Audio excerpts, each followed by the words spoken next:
Hey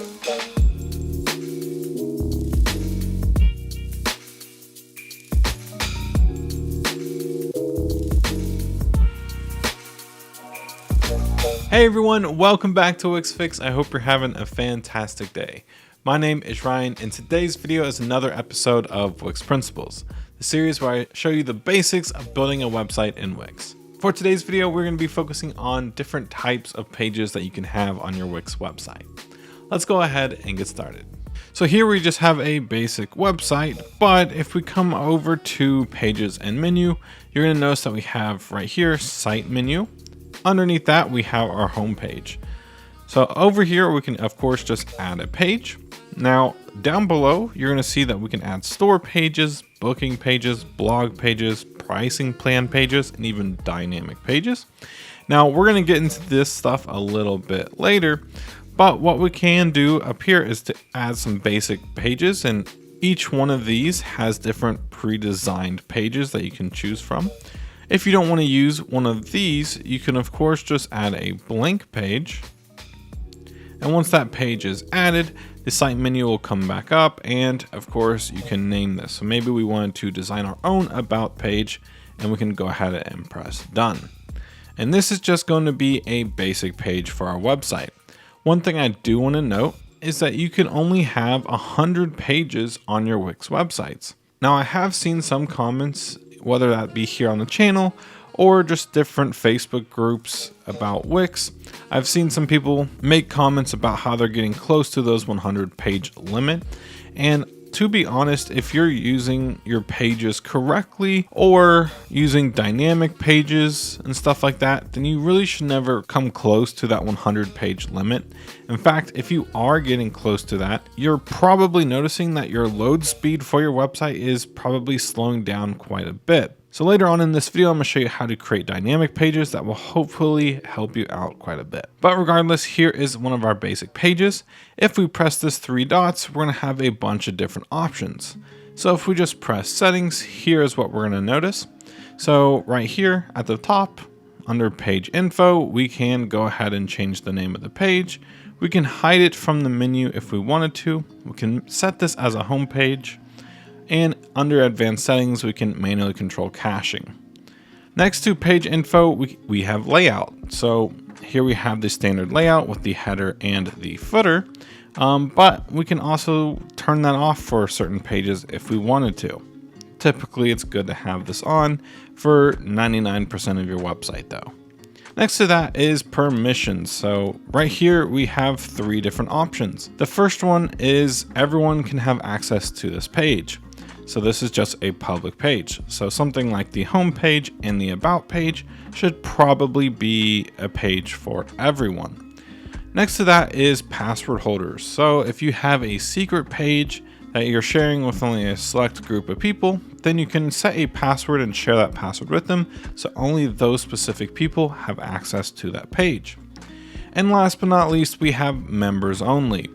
Members only is basically people that have signed up for your website or are paying customers. And below that, we actually have a setting, so we can actually say that this about page is available for all members, or we can actually select certain members or paying customers. And of course, we can select manage site members, create different members groups, and kind of select which members group we want to have access to this page. Now, when I selected members only, I want to note that we now have access to the sign up and login bar. So in this setting, we actually can use their default form. And if we use their default form, we can say which option shows first. We can say new member sign up, or we can say existing member login. Next to that, we can enable Google and Facebook login. So if they want to create an account with their Google account or Facebook account, they can do that. And last but not least is policies, so we can show links to our terms of service and privacy policy pages. If we don't want to use their default form, we can create a custom form and add it to our site. It's a little bit more manual work, but sometimes it can be useful. But let's go back over to our about page, go back into the settings, and come over to SEO. Now, SEO is basically how your website gets found on Google or other search engines. SEO basically stands for search engine optimization. We actually have a freebie on our website that will help you cover everything SEO. So if you want that, I will have that linked in the description. But the basics is right here. We can change the SEO, so the URL slug. So let's say the Wixfix website, if we had an about page, it could be wixfix.com/about. So that's what this URL slug is. This title tag is what you see in Google right here. Of course, we can change this if we want. So maybe instead of just about, we could say about us. And typically, you might want to add another area that basically states your location. So I'm based in the United States. So we can actually add the location there as well. Underneath that is the meta description. So I can just create a basic description, basically saying that we are creating educational content for Wix and Editor X, just like that. And now you can see what it looks like on Google.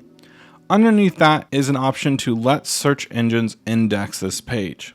Basically what this means is if this is checked on, Google will have the right to promote this page on Google. If your page is related to something that the user is searching for, then Google will promote your page. However, right now you'll notice that this is currently grayed out.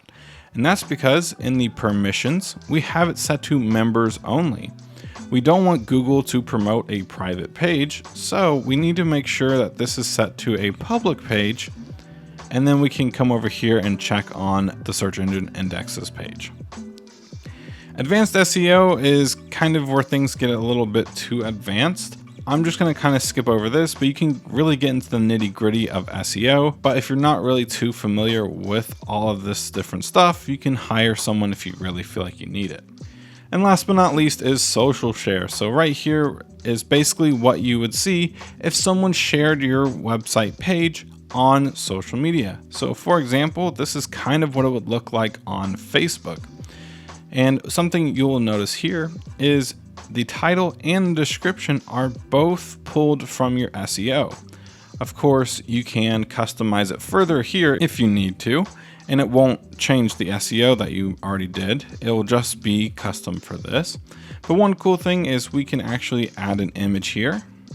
And since it is an about page, maybe we can choose a picture of like a team, just like that. And last but not least, we have Twitter settings. So once again, it pulled the content from the SEO. And the only other setting that I feel like is worth kind of talking about here is the card size. So right here by default it is set to large, but maybe if this isn't a too important page, taking too much of the tweet, you can just set it to the small version, and that's how it will look on Twitter. But now let's say we go ahead and add a shop to our website. So we go ahead and add Wix stores, and it's going to add several pages to our website. And once it's done loading, we can go ahead and show you all of the different pages that it is basically added. So first off, if we come over to store pages, we can see we have a product page. This is basically what a normal product page would look like if someone's trying to learn more about a specific product. Next to that is the category page. So basically just the normal shop page where people can kind of set filters and try to find exactly what they're looking for. Next to that is the cart page. So once they're kind of done shopping, they can go to their cart and check out. And then unfortunately with Wix, you don't have access to the checkout pages. Those kind of pages get very specific and can't really be altered for security reasons. But once the user has fully checked out and they're all finished, then you can actually edit the thank you page after they're done checking out. Now, with these different pages, what I will say is the design can be a little bit limiting. So if we go into the settings, you can go to design, and basically here's all the settings that you have. It's basically just colors and fonts. You can edit some of the text as well, but for the most part, you really don't have that many options for design.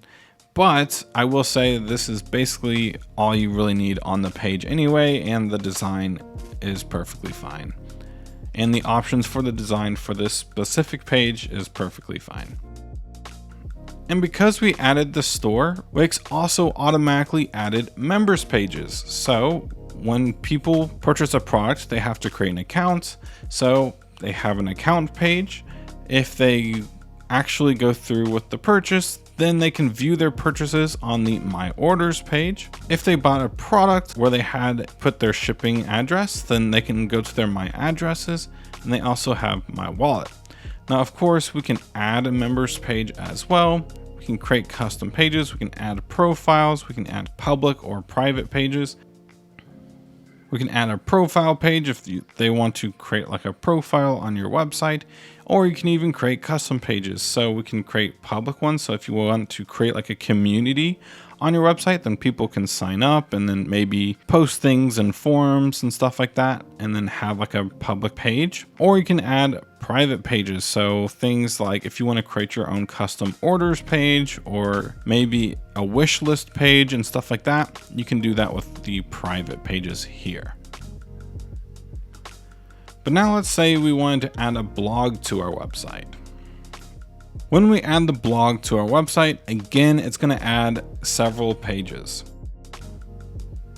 The first one being the blog page. So a page just like this, where it just shows a list of your different blog posts. If you want to edit your post, you can just go to one of the blog pages, either the blog or the post page, and then press manage posts. Just like that. It's pretty simple. But the blog page is the list of all your blog posts, and then the post page is, let's say a user clicks on a specific post to learn more about it or read the full article, and here is what that would look like. Now, if you allow comments on your blog post, I believe it also adds another members page for your users to be able to see what they have commented on. And the last thing about blogs that I will mention here is when I added the blogs, you may have noticed that it actually added the search page here as well. So we actually have this search element here, and we can actually come over to our pages, go to site pages, and we can go to search results. And we can, of course, change the design here, but the cool thing about this is we can actually not only allow our users to search for products, they can search for services, blog posts, and just about anything else on your website. And when we get into dynamic pages, it can also search for things like that as well. So it can literally search for things inside of your database. But now let's go ahead and add bookings to our website. Next, let's talk about booking. So if we go ahead and press booking and add this to our website, again, it's going to add several pages to our website. So for booking pages, it adds a book online. So it basically just shows all of the different types of services that your users can book. If they want to learn more about one of your services, then it actually adds a service page here. So if the user clicks on that, they can kind of learn more about that and see when upcoming sessions are and book from the page. It also added a booking calendar page. So if they press book now, then they can actually choose a time and date for their session, and added the booking form as well. So let's say you have specific things that you need to know about your users before the session starts. You can get more information from them as well. Now, under members pages, not only do we have the original 4 from when we added the store, but because we have the blog and booking, it also added profile, settings, notifications, and my bookings. So just keep those in mind. And all of these pages made by Wix, including stuff like this booking forms and the blog posts, are similar to the shop pages where the design is limited. Wix wants to try to keep everything presentable and looking professional for you, so they don't give you as much control over the design, but you can choose general styles, form, text, and button design stuff here. But let's say for normal pages, you are getting close to 100 pages and you don't want to, one, slow down your website, or two, ever reach that limit. So how exactly are we going to be able to fix this? So instead of creating, let's just say we created a team member page real quick. We can call this Ryan. And we have a page for a team member named Ryan.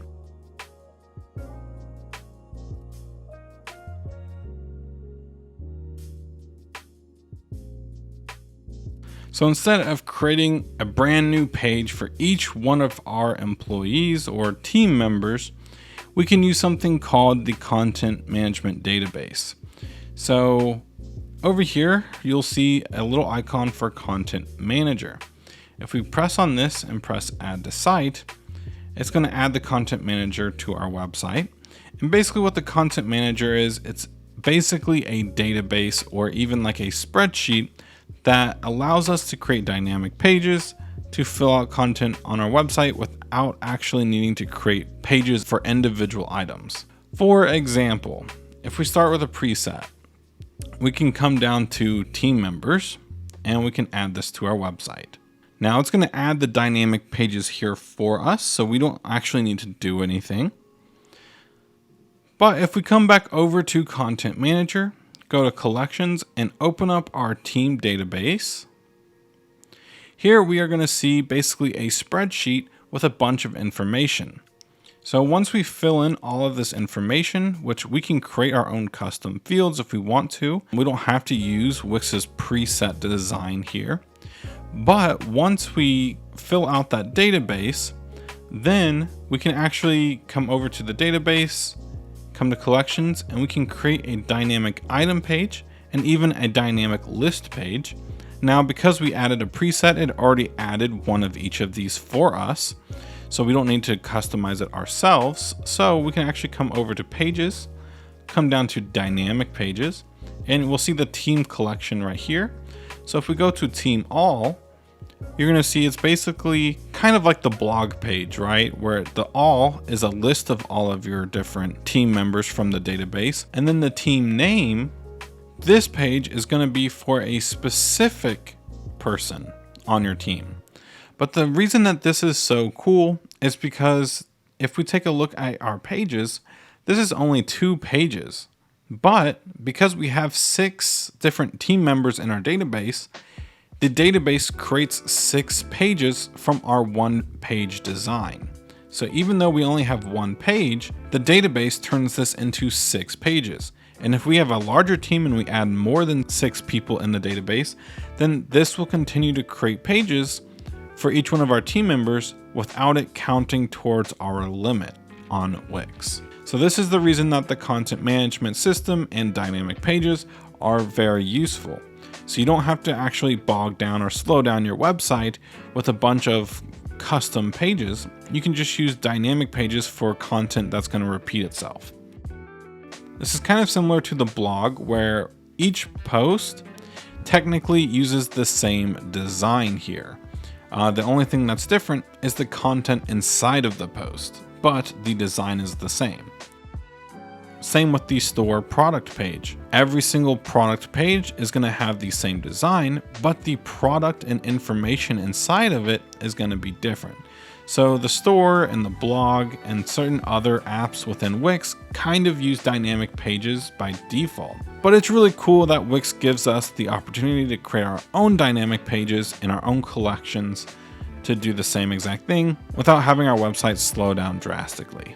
But that's basically going to wrap it up for today's video. If you all did enjoy, please consider giving this video a like and subscribing to the channel for more Wix and EditorX content coming out really soon. Thank you all again, and I'll see you all in the next one.